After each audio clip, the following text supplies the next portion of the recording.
Galera, é o seguinte, eu tô com essa geladeira aqui, ó, Consul Facilite. Ela tá com um probleminha no painel. Eu vou mostrar pra vocês como desmontar esse painel aqui, beleza? Acompanhe só, ó.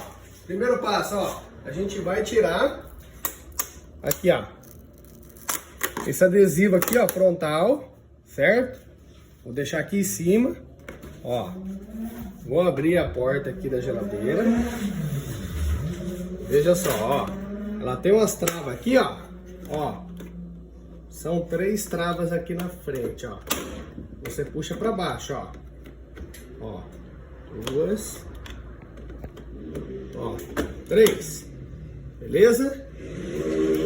Agora, galera. Agora tem as travas na lateral, ó. Ó. Sempre puxando pra baixo, ó. Aí, pessoal, ó.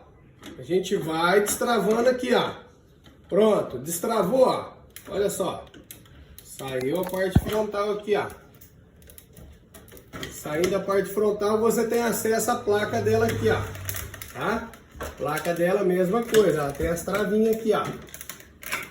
Ó. Vou destravar aqui. Puxando, ó. Ó, pronto. Ó, na lateral dela aqui, ó. É a travinha.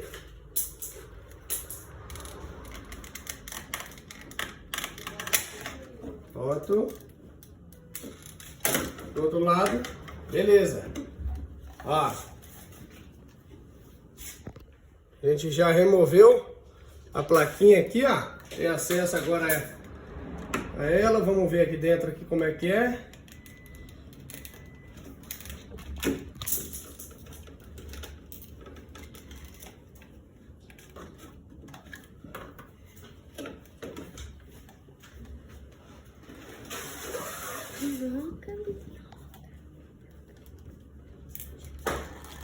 Ó.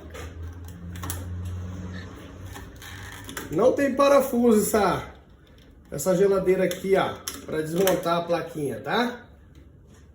Somente destravando aqui você tem acesso à plaquinha. Beleza, galera? Ó, esse foi mais um vídeo aí. Até a próxima. Valeu!